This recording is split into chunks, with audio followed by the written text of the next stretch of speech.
Everyone treats summer like it owes you happiness. Long days, pool parties, your best life on a loop. So what does it mean when you feel worse? The summer blues are real. It's why summer is one of the busiest stretches of the year for people starting therapy. Therapy is not only for when you're in crisis. Grow Therapy is for all the moments when you decide you want more. More support, more clarity, more tools. Mental health isn't a destination you reach. It's something you build, and Grow makes that easier. Grow connects you with thousands of high-quality licensed therapists across the U.S., offering both virtual and in-person sessions, nights and weekends. You can search by what matters, like insurance, specialty, identity, or availability, and get started in as little as 2 days. There are no subscriptions, no long-term commitments. You just pay per session. Grow helps you find therapy on your time. The therapist you want takes your insurance on Grow. Grow accepts over 125 insurance plans. Sessions average $21 with insurance, and some pay as little as $0 depending on their plan. Visit growtherapy.com/booknow today to get started. That's growtherapy.com/booknow. growtherapy.com/booknow. Availability and coverage vary by state and insurance plan.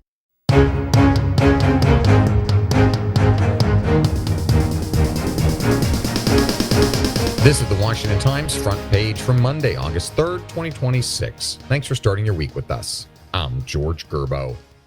A tenuous ceasefire between the U.S. and Iran held after President Trump announced negotiators had hammered out a deal to end the conflict and reopen the Strait of Hormuz.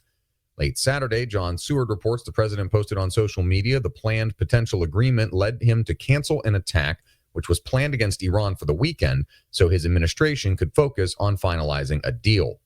Iran's acting defense minister, Mahdi al-Reza, said on social media that Iran was neither surprised nor passive about Trump's announcement and remained alert to concrete threats from the United States.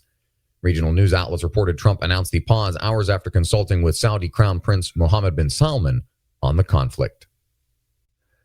The D.C. Department of Transportation is on the verge of changing the language in its traffic camera policies after a lawyer beat a speeding camera ticket by discovering that camera readings may not be that precise. Matt Delaney reports the D.C. Court of Appeals ruled in May for Matt Riccardi, who argued the city could not justify the fine because DDOT acknowledged a 1 mile per hour margin of error in the cameras. On July 8th, the Bowser administration proposed altering the $100 ticketing threshold from 11 to 15 miles over the speed limit to more than 10 miles per hour over the speed limit.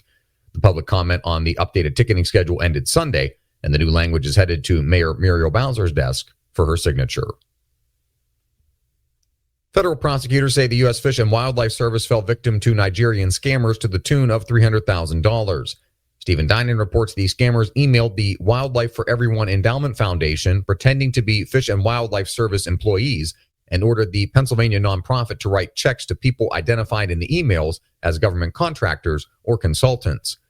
The nonprofit, which has received hundreds of thousands of dollars in Fish and Wildlife Service grants over the years, submitted the request to the Treasury Department for the funds and then dispersed the funds to the contractors.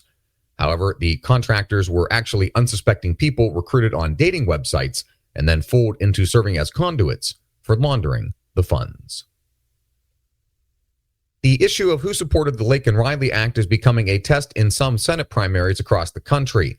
Seth MacLachlan reports Minnesota Democratic Representative Angie Craig, who's now running for Senate, says she regrets her vote last year for the act, which pressed the Homeland Security Department to detain and deport illegal immigrants who commit even relatively minor crimes. Larry Jacobs, a professor of political science at the University of Minnesota, said the debate over immigration and customs enforcement's arrests and deportations has emerged as the major dividing line in the Democratic primary race. And finally, the social media site owned by President Trump and his family is now providing early access to his posts on the site. Carrie Pickett and Mary Bell report Wall Street traders willing to pay up to $100,000 a month can access the Truth Social programming interface to monitor the sometimes economically consequential posts. Such an offering would allow high-frequency traders tiny time advantages that could generate massive profits. Find all of today's front page stories at WashingtonTimes.com/front page or on the Washington Times app, and find us wherever you get your podcasts. You can also find us on social media at Wash Times for breaking news, sports, commentary, and more. For the Washington Times, I'm George Gerbo.